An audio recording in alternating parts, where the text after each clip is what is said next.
हमारे इस YouTube channel के सेगमेंट फास्ट न्यूज में आप तमाम का इस्तकबाल है। इस वीडियो में आप देख सकते हैं कम मिनटों में बहुत ज्यादा खबरें। तो आइए शुरू करते हैं वीडियो को और देखते हैं आज की ताजा तरीन खबरें। दिल्ली शराब स्कैम, कविता का नाम रिमांड रिपोर्ट में शामिल। तेलंगाना की सियासत में फिर सियासी भौचाल आ गया है। दिल्ली शराब स्कैम में टीआरएस के रुकन कानून साज काउंसिल के कविता का नाम एक बार फिर सुनाई दे रहा है। मुलजिम अमित अरोड़ा की रिमांड रिपोर्ट में इन्फोर्समेंट डायरेक्टोरेट ने कविता के नाम को शामिल किया है। बावसूख जराये से पता चला है कि अमित अरोड़ा ने रिमांड में कई अहम बातों का इंकशाफ किया है। शराब पॉलिसी में इजाफा करता 12% कमीशन आम आदमी पार्टी हुकूमत को देने के लिए लेन देन होने का रिमांड रिपोर्ट में ईडी ने तस्करा किया है। शराब स्कैम मामले में मंगल की रात गिरफ्तार किए गए अमित अरोड़ा को ईडी के ओहदेदारों ने दिल्ली की रिवाज एवेन्यू की खुसूसी अदालत में पेश किया और रिमांड रिपोर्ट में कविता का नाम शामिल किया। टीआरएस के रुकन कानून साज काउंसिल के कविता ने दिल्ली शराब स्कैम में उनके नाम को मुसलसल उछालने के दौरान आज इस अज़्म का इजहार किया है कि वो किसी भी तरह की तहकीकात के लिए तैयार हैं। साथ ही उन्होंने इन्फोर्समेंट डायरेक्टोरेट यानी ईडी के साथ मुकम्मल ताउन करने की यकीन दहानी करवाई। तहम उन्होंने मरकज की बीजेपी हुकूमत को बगैर ठोस शवाहिद के मीडिया के जरिए टीआरएस लीडरों की शबीह को खराब करने की कोशिश के खिलाफ इंतबाह दिया है।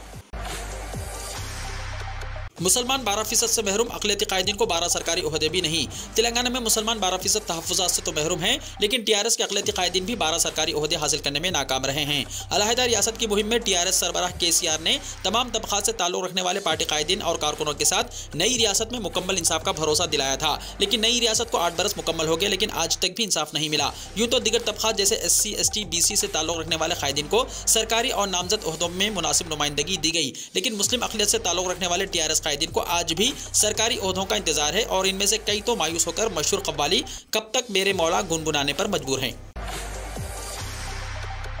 MSc नर्सिंग कोर्सेज में एडमिशन के लिए नोटिफिकेशन हुआ जारी। College Narayan Rao university of health sciences ने MSc नर्सिंग कोर्सेज में सरकारी कोटे के तहत 2022-23 के तहत दाखिलों के लिए ऑनलाइन रजिस्ट्रेशन का नोटिफिकेशन जारी किया है। अहल उम्मीदवार वेबसाइट knruhs.telangana.gov.in पर 1 दिसंबर से 7 दिसंबर ऑनलाइन दरख्वास्तें दाखिल कर सकते हैं। उम्मीदवारों को ऑनलाइन दाखिल करता दरख्वास्त का प्रिंट आउट अपने सर्टिफिकेट्स के साथ दाखिले के वक्त पेश करना होगा। ओरिजिनल सर्टिफिकेट की जाँच के बाद मेरिट लिस्ट जारी की जाएगी। पासपोर्ट सेवा मराकज़ हफ्ता 3 दिसंबर को काम करेंगे। Regional passport officer D Ballia ने बताया कि 3 दिसंबर हफ्ते को तमाम पासपोर्ट सेवा केंद्र और पोस्ट ऑफिस पासपोर्ट सेवा केंद्र खुले रहेंगे ताकि दरख्वास्तों की एकसुई की जा सके। दरख्वास्त गुजार नए अपॉइंटमेंट्स बुक करा सकते हैं या पहले से तयशुदा अपॉइंटमेंट को रीशेड्यूल कराने की सहूलत से इस्तेफादा कर सकते हैं। नॉर्मल और तत्काल दोनों ज़ुमराजात में ये सहूलत रहेगी। नए अपॉइंटमेंट के दरख्वास्त गुजारों को चाहिए कि वो वेबसाइट www.passportindia.gov.in पर ऑनलाइन अपने फॉर्म दाखिल करें और ऑनलाइन अदायगी अमल में लाएं। बाद में वेबसाइट पर लॉग इन करते हुए अदायगी और अपॉइंटमेंट के शेड्यूल का जायजा लें। कंफर्म होने की सूरत में इसे पोर्टल पर देखा जा सकता है। ऐसे उम्मीदवार जिन्होंने पहले ही अपॉइंटमेंट बुक कर लिया है वो रीशेड्यूल कर सकते हैं। तत्काल स्कीम के तहत पासपोर्ट के हुसूल के लिए 18 साल से ज़ायद उम्र के अफराद को कम से कम 3 सर्टिफिकेट्स दाखिल करना होगा, जबकि 18 साल से कम उम्र के दरख्वास्त गुजारों को 2 डॉक्यूमेंट्स जमा कराने होंगे। इस बात को यकीनी बनाया जाए कि मुकम्मल नाम, तारीख पैदाइश, वालिद का नाम और दीगर तफसीलात सर्टिफिकेट्स के मुताबिक रहें। तत्काल में ज़रूरी दस्तावेज़ात के बगैर दरख्वास्त को कबूल नहीं किया जाएगा। शर्मिला को गिरफ्तार करने के अंदाज पर तशवीश का इजहार। गवर्नर तेलंगाना तमिलिसाई सविंदराराजन ने YSR तेलंगाना पार्टी की सरबराह शर्मिला की गिरफ्तारी के अंदाज पर तशवीश का इजहार किया। उन्होंने कहा कि सियासी इख्तिलाफ अपनी जगह है, लेकिन एक खातून गाड़ी में बैठी हुई है, उसका एहतराम नहीं किया गया। शर्मिला जिस गाड़ी में सवार थी उस कार को ट्विंग करते हुए मुंतकिल करने के मनाजिर देखकर मुझे बेहद सदमा पहुंचा है। शर्मिला एक पार्टी की सरबराह है, उनके साथ पुलिस का इस तरह सुलूक काबिल मजम्मत है। गवर्नर ने शर्मिला की सेहत और सिक्योरिटी पर तशवीश का इजहार किया। राजभवन के जराये ने एक बयान जारी करते हुए ये बात बताई। फ़लस्तीनियों से इजहार यगानिकत के लिए चार मीनार के दामन में मोमबत्ती रैली।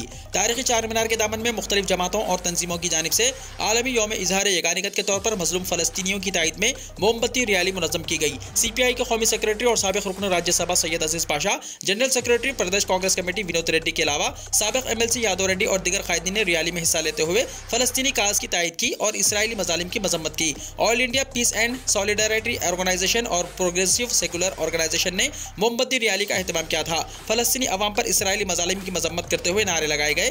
बैनर्स पर लिखा गया कि फ़लस्तीन के साथियों, हम तुम्हारे साथ हैं। इस मौके पर मुकामी अफराद ने रैली में हिस्सा लेते हुए फ़लस्तीनी अवाम पर मज़ालिम की मजम्मत की।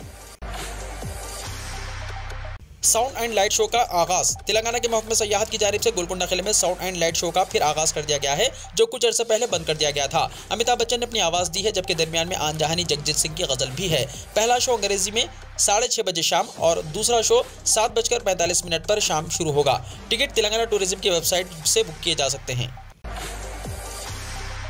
तेलंगाना में आइंदा 1 साल तक बरकी शरहों में इजाफा नहीं होगा। रियासत के बरकी सारिफिन को राहत पहुंचाते हुए पावर यूटिलिटीज ने साल 2023-24 के लिए बरकी शरहों में इजाफा न करने का फैसला किया है। इलेक्ट्रिक रेगुलेटरी कमीशन को पेश करदा तजावीज में कहा गया कि मौजूदा बरकी शरहें आइंदा 1 साल तक बरकरार रहेंगी। मीडिया से बात करते हुए ERC सदन नशीन श्री रंगाराव ने कहा कि मरकज ने फी यूनिट 10 पैसे बरकी शरहों में इजाफे की डिस्कॉम्स को इजाजत दी है, जबकि डिस्कॉम्स को फी यूनिट 50 पैसे बरकी शरहों में इजाफे के लिए ERC की मंजूरी दरकार है। मरकज के गाइडलाइंस के मुताबिक डिस्कॉम्स से ख्वाहिश की गई है कि वो ज़राई शोबे को बरकी सरबराही के लिए डिस्ट्रीब्यूशन ट्रांसफार्मर्स पर मीटर्स लगाए जाएं और 500 यूनिट से ज़ायद बरकी इस्तेमाल करने वाले सारिफिन के लिए प्रीपेड मीटर्स नस्ब किए जाएं। TRS अरकान असेंबली को खरीदने की कोशिश, तीनों मुलजिमीन की मशरूत जमानत मंजूर। तेलंगाना राष्ट्र समिति के अरकान असेंबली को खरीदने की कोशिश के इल्जाम में गिरफ्तार 3 मुलजिमीन की दरख्वास्त जमानत मंजूर हो गई है। मुलजिमीन रामचंद्र भारती, समहयाजी और नंद कुमार की हाईकोर्ट ने मशरूत जमानत मंजूर कर ली है। अदालत ने तीनों मुलजिमीन को 3 लाख रुपए और शख्सी मचलके के साथ 2 जमानतें दाखिल करने का हुक्म दिया है। साथ ही अदालत ने इन तीनों को हर पीर को पुलिस के सामने तहकीकात के लिए पेश होने का हुक्म भी दिया है। तेलंगाना में ग्रुप 4 की 9168 मुलाजिमतों पर तकर्रुरात के लिए नोटिफिकेशन हुआ जारी। तेलंगाना में ग्रुप 4 की मुलाजिमतों पर तकर्रुरात के लिए नोटिफिकेशन जारी किया गया है। तेलंगाना पब्लिक सर्विस कमीशन ने 9168 मुलाजिमतों पर तकर्रुरात के लिए नोटिफिकेशन जारी किया है। दरख्वास्तें इस महीने की 23 तारीख से 12 जनवरी तक कबूल की जाएंगी। Junior assistant, junior accountant, junior auditor और वार्ड ऑफिसर की मुलाजिमतें पुर की जानी है। इम्तिहानात अप्रैल या मई में मुनक्किद करने का ऐलान किया गया है। TSPSC सेक्रेटरी अनीता रामचंद्रन ने कहा है कि मुकम्मल तफसीलात वेबसाइट tspsc.gov.in पर दस्तियाब हैं। ग्रुप 4 में बुनियादी तौर पर 3 कैटेगरीज से मुताल्लिक पोस्टें हैं। 6859 जूनियर असिस्टेंट की मुलाजिमतें, 1862 वार्ड ऑफिसर की मुलाजिमतें, पंचायती राज डिपार्टमेंट में 1245 मुलाजिमतें, 429 जूनियर अकाउंटेंट की पोस्टें और 18 जूनियर ऑडिटर की पोस्टें हैं। अक़लियतों और कमज़ोर तबक़ात को कांग्रेस से करीब करने की ज़रूरत। सदर कांग्रेस मल्लिकार्जुन खड़गे ने कमज़ोर तबक़ात और अक़लियतों को कांग्रेस से करीब लाने का मशवरा देते हुए कहा कि वो जब भी तेलंगाना के दौरे पर आएंगे इन तबक़ात के नुमाइंदों के साथ मुलाकात करेंगे। मल्लिकार्जुन खड़गे ने नई दिल्ली में कांग्रेस के सीनियर कायद और पॉलिटिकल अफेयर कमेटी के कन्वीनर मोहम्मद अली शब्बीर को यह मशवरा दिया। मोहम्मद अली शब्बीर ने मल्लिकार्जुन खड़गे से तकरीबन 25 मिनट तवील मुलाकात में तेलंगाना की ताज़ा तरीन सियासी सूरत हाल और KCR हुकूमत की जानिब से अक़लियतों और कमज़ोर तबक़ात से किए गए वादों की अदम तकमील की तफसीलात से वाकिफ़ करवाया। आंगनवाड़ी टीचर्स और हेल्पर्स की 5111 नौकरियां पुर की जाएंगी। दिसंबर से इजाफी तनख्वाहें अदा करने के इक़दाम हरीश राव ने कहा। वज़ीर फाइनेंस हरीश राव ने कहा कि तेलंगाना काबीना ने आंगनवाड़ी टीचर्स और हेल्पर्स के 5111 ओहदों को पुर करने का फैसला किया है। हुकूमत दिसंबर से आंगनवाड़ी टीचर्स और वर्कर्स को इजाफी तनख्वाहें अदा करेंगी। उन्होंने 104 नौ मुंतखब टीचर्स और हेल्पर्स को तकर्रुरनामे हवाले किए। उन्होंने कहा कि साल 2014 में BJP के बरसरे इख्तदार आने से पहले मरकजी हुकूमत 90% आंगनवाड़ी टीचर्स और हेल्पर्स की तनख्वाहें अदा करती थी और रियासती हुकूमत सिर्फ 10% तनख्वाहें बर्दाश्त करती थी। ताहम BJP ज़ेर क़यादत मरकजी हुकूमत ने अपनी हिस्सेदारी 60% तक महदूद करते हुए रियासत पर बोझ आयद कर दिया है। तेलंगाना हुकूमत मुल्क में आंगनवाड़ी टीचर्स और वर्कर्स को सबसे ज्यादा तनख्वाहें अदा कर रही है, जबकि BJP हुक्मरान वाली गुजरात रियासत काफी कम तनख्वाहें दे रही है। उन्होंने कहा कि गुज़िश्ता साल रियासती हुकूमत ने आंगनवाड़ी टीचर्स की तनख्वाहें 10,500 रुपये से बढ़ाकर 13,650 रुपये और आंगनवाड़ी हेल्पर्स की तनख्वाह 6,000 रुपये से बढ़ाकर 7,800 रुपये कर दी है। इजाफी तनख्वाहों की अदायगी दिसंबर से होगी। आंगनवाड़ी टीचर्स की इजाफी तनख्वाहें चीफ मिनिस्टर चंद्रशेखर राव की सखाफत का सबूत है। उन्होंने कहा कि दिल्ली केरला में आंगनवाड़ी टीचर्स को 10,000 तनख्वाहें दी जा रही हैं। पड़ोसी रियासत आंध्र प्रदेश में यह तनख्वाह 7,000 रुपये है। वजीर मौसूफ ने इल्जाम आयद करते हुए कहा कि वज़ीर आज़म की आबाई रियासत गुजरात में आंगनवाड़ी मुलाजिमीन को फराहम की जाने वाली सहूलतें और तनख्वाहें तेलंगाना रियासत के आंगनवाड़ी मुलाजिमीन से काफ़ी कम हैं। आंगनवाड़ी मुलाजिमीन में एतमाद की बहाली का सहरा चीफ मिनिस्टर चंद्रशेखर राव के सर जाता है। Joint commissioner police Hyderabad traffic और वरंगल कमिश्नर पुलिस का अचानक तबादला। तेलंगाना के 2 IPS ओहदेदारों का तबादला किया गया। हुकूमत ने वरंगल पुलिस कमिश्नर डॉक्टर तरुण जोशी के तबादले के अहकाम जारी किए हैं। Joint commissioner police Hyderabad traffic AV Ranganath को कमिश्नर पुलिस वरंगल मुकर्रर किया गया है, जबकि तरुण जोशी को DGP ऑफिस से रुजू होने की हिदायत दी गई है। मीरालम तालाब पर नाजायज कब्जे की कोशिशें हैं जारी। मीरालम तालाब पर जारी नाजायज कब्जों की बर्खास्तगी के लिए रुकन पार्लियामेंट हैदराबाद और सदर कुल हिंद मजलिस इत्तेहादुल मुस्लिमीन बैरिस्टर असदुद्दीन ओवैसी की नुमाइंदगी के बावजूद ईदगाह मीरालम के उक़ूब में तालाब में मलबा भरने का काम जारी है और तालाब में डाली जाने वाली भरत के जरिए मीरालम तालाब के अतराफ जमीन को मुस्तह करने के इक़दाम किए जा रहे हैं, जो कि न सिर्फ मीरालम तालाब के अतराफ के मकीनों के लिए बल्कि किशनबाग, बहादुरपुरा, ताड़बन और काला पत्थर के मकीनों के लिए इंतहाई खतरनाक साबित हो सकता है। गुज़िश्ता कई महीने से मीरालम तालाब में मलबा डालते हुए इसे मुस्तह करने की कोशिश की जा रही है और इस सिलसिले में मुख्तलिफ गोशों से तवज्जो दहानी के बावजूद मसले को मुतल्लिका हुक्काम बिलखुसूस हैदराबाद मेट्रोपॉलिटन डेवलपमेंट अथॉरिटी और JHMC महकमा आबपाशी के अलावा दिगर मुतल्लिका महकमेजात की जानिब से तालाब पर किए जाने वाले कब्जे को नजरअंदाज किया जाता रहा है। लेकिन अब मुतल्लिका रुकन पार्लियामेंट की जानिब से इन कब्जों को बर्खास्त करवाने के लिए तवज्जो दिलवाई जाने के बावजूद मलबा डालते हुए तालाब पर कब्जे का सिलसिला जारी है। आज़ाद सहाफ़त का खात्मा, NDTV के ओहदेदारों का इस्तीफ़ा। NDTV से सीनियर सहाफ़ी पन्ना राय और उनकी अहलिया राधिका राय के NDTV से मुस्तफ़ी होने पर सोशल मीडिया सारिफिन की जानिब से टेलीविज़न सहाफ़त की मौत से ताबीर किया जाने लगा है। रियासती वज़ीर इंफॉर्मेशन टेक्नोलॉजी और बल्दी नज़्म व नस्क़ मिस्टर KT रामाराव ने इस इस्तीफ़े पर रद्दअमल ज़ाहिर करते हुए अपने ट्विटर अकाउंट पर लिखा कि अनफॉलोइंग @NDTV, अब तक जो कुछ रहा बेहतर रहा। दोनों सहाफ़ियों के इस्तीफ़े के साथ ही NDTV की खबरों को अहमियत देने वालों की तादाद में ज़बरदस्त गिरावट रिकॉर्ड किए जाने के इम्कान पाए जाने लगे हैं, क्योंकि मुख्तलिफ सियासी समाजी सहाफ़ती हल्कों के अलावा सरकर्दा नजरिया साज और जहदकारों ने भी NDTV को अडानी ग्रुप की जानिब से हासिल कर लिए जाने पर इसे आज़ाद सहाफ़त का खात्मा करार दिया जाने लगा है। और कहा जा रहा है कि पन्ना राय का NDTV को दिया जाने वाला मकतूब इस्तीफ़ा महज इस्तीफ़ा नहीं है, बल्कि आज़ाद टेलीविज़न सहाफ़त का डेथ सर्टिफिकेट है, जो कि जारी किया जा चुका है। मुल्क भर में गोदी मीडिया के प्रोपेगेंडे के दौरान NDTV रविश कुमार, पन्ना राय और उनकी अहलिया राधिका राय को आज़ाद और हकीकत पसंदाना सहाफ़त के पैगर के तौर पर देखा जाता था। लेकिन अब जबकि NDTV को अडानी ग्रुप की जानिब से हासिल कर लिया गया है, ऐसे में कहा जा रहा है कि आज़ाद टेलीविज़न सहाफ़त खत्म हो चुकी है। रविश कुमार ने बताया अपना नया ठिकाना, कहा गोदी मीडिया की गुलामी के खिलाफ सबको लड़ना है।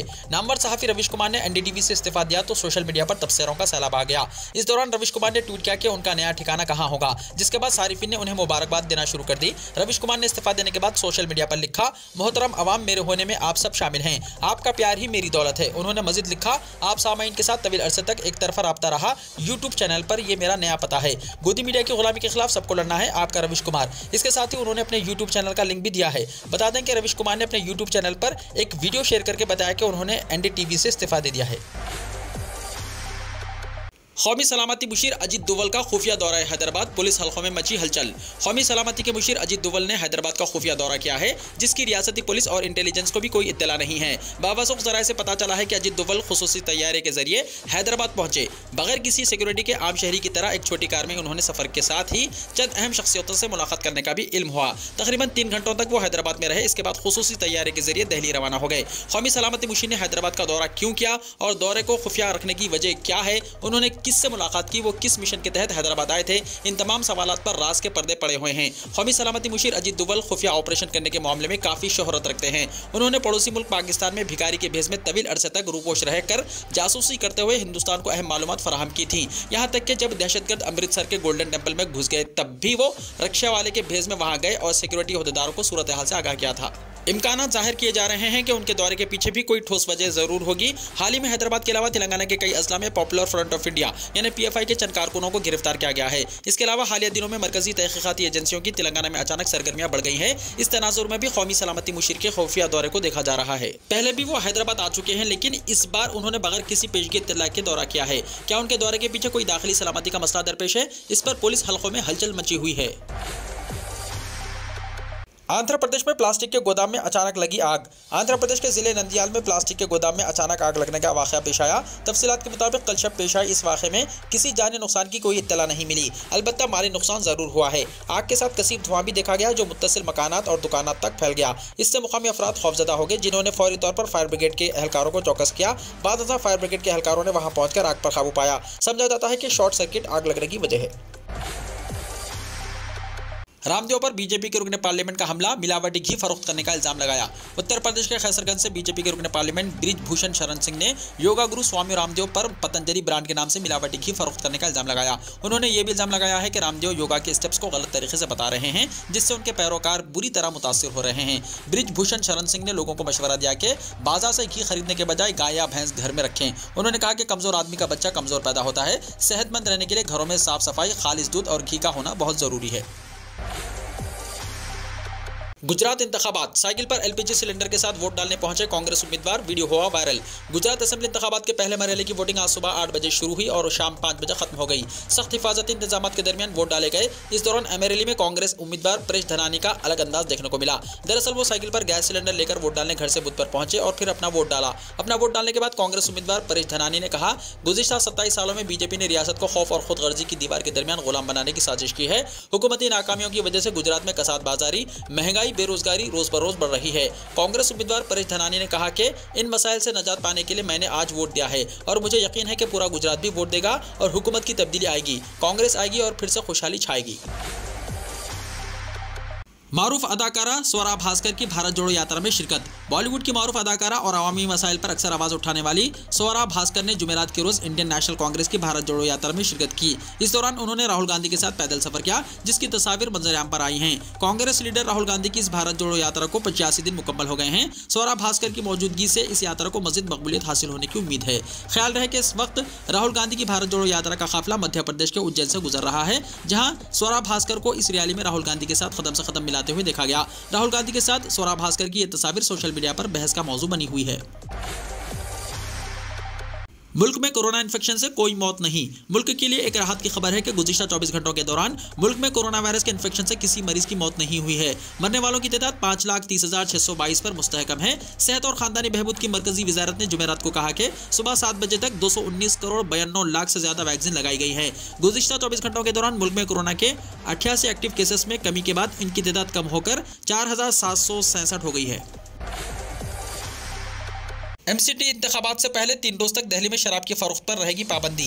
म्युनिसिपल कॉर्पोरेशन ऑफ दिल्ली यानी एमसीटी के 4 दिसंबर को होने जा रहे इंतखाबात से पहले शहर के महकमा आबकारी ने ऐलान किया है कि कौमी राजधानी में जुमे की शाम से 3 दिन तक शराब की फरोख्त पर पाबंदी रहेगी। 3 दिन की ये पाबंदी इंतखाबी मुहिम के अख्ताम से पोलिंग के अख्ताम तक नाफिजुल अमल रहेगी। जब 7 दिसंबर को वोटों की गिनती होगी तो फिर से शराब की फरोख्त पर पाबंदी रहेगी। महकमे की तरफ से जारी करदा एक नोटिफिकेशन में कहा गया है कि दिल्ली में शहरी इंतखाबात के पेश नज़र रियासती इलेक्शन कमीशन ने 2 दिसंबर की शाम 5:30 बजे से 4 दिसंबर 2022 की शाम 5:30 बजे तक और फिर 7 दिसंबर 2022 को वोटों की गिनती के दिन को ड्राई डे करार दिया है। लोग महंगाई से परेशान, मोदी कमाई में मसरूफ, राहुल गांधी ने कहा। कांग्रेस के साबिक सदर राहुल गांधी ने कहा कि अवाम महंगाई से परेशान है, लेकिन वज़ीर-ए-आज़म नरेंद्र मोदी दुनिया में तेल की कीमतों में कमी के बावजूद मुल्क के अवाम को राहत देने के लिए इक़दाम नहीं कर रहे हैं। कांग्रेस के लीडर ने कहा कि गुज़िश्ता 6 महीने के दौरान बैनुल-अक़वामी मंडी में खाम तेल की कीमत में 1/4 कमी आई है और खाम तेल की कीमत में कमी से पूरी दुनिया राहत महसूस कर रही है, लेकिन मोदी सरकार ने इसका मुल्क के अवाम को कोई फ़ायदा नहीं दिया। खाम तेल की कीमत में कमी के बावजूद हुकूमत ने तेल की कीमत में 1 रुपये की भी कमी नहीं की। झारखंड के साबिक वजीर समरेश सिंह का इंतकाल। झारखंड के साबिक वजीर समरेश सिंह का जुमेरात की सुबह तकरीबन 6:30 बजे बोकारो के सिटी सेंटर में वाक़ उनकी रिहाइशगाह पर इंतकाल हो गया। वो तवील अरसे से बीमार थे और सांस की तकलीफ की वजह से 12 नवंबर को इन्हें राज्य के मेडिका अस्पताल में दाखिल कराया गया था। गुज़िश्ता मंगल को डॉक्टरों ने उनकी हालत में बेहतरी देखकर उन्हें छुट्टी दे दी और इसके बाद वो घर पर थे। बोकारो के साबिक MLA मिस्टर सिंह बीजेपी के बानी रुकन थे। मिस्टर सिंह पहली बार 1977 में MLA बने थे। बाद में वो 1985 और 1990 में बीजेपी की तरफ से बोकारो से MLA मुंतखब हुए। साल 2000 में झारखंड की तश्कील के बाद मिस्टर सिंह रियासत के साइंस और टेक्नोलॉजी के वजीर बने। मिस्टर सिंह की आखिरी रसूमात उनके आबाई गांव चंदन क्यारी में जुमे की सुबह 9 बजे अदा की जाएंगी। उनके बड़े बेटे राणा प्रताप भी अमेरिका से वापस आ चुके हैं। सऊदी अरब में मौसम सरमा का आगाज, मामूल से ज्यादा बारिश का इम्कान। सऊदी दारुल हुकूमत रियाद समेत मुमलिकत के बेशतर इलाकों में गर्मी और सर्दी का मौसम शदीद हुआ करता है। मुमलिकत के बाज़ इलाकों में बर्फबारी भी होती है। रियाद में दर्जा हरारत 0 तक भी पहुंचता है। सऊदी मौसमियात के कौमी मरकज़ ने कहा कि आज 21 दिसंबर से मौसम सरमा का आगाज हो रहा है। जनवरी सर्द तरीन महीना रहेगा और 21 दिसंबर को साल की सबसे लंबी रात होगी। सबक वेबसाइट के मुताबिक कौमी मरकज़ का यह भी कहना था कि मौसम सरमा के दौरान सऊदी अरब के मशरक़ी वस्ता और जुनूब मशरक़ी इलाकों में औसत बारिश मामूल से ज्यादा होने का इम्कान है। दिसंबर में बारिश मामूल से ज्यादा हो सकती है। अल-जौफ रीजन, रियाज और मक्का या मुकर्रमा रीजन्स के मुतअद्दिद मुकामात पर मामूल से ज्यादा बारिश का इम्कान है। वीडियो को लाइक शेयर कीजिए और हमारे इस YouTube चैनल को सब्सक्राइब करते हुए इसके बेल आइकॉन को प्रेस कर लीजिए ताकि ऐसी ही ताज़ा तरीन खबरों का नोटिफिकेशन सबसे पहले आपको मिलता रहे।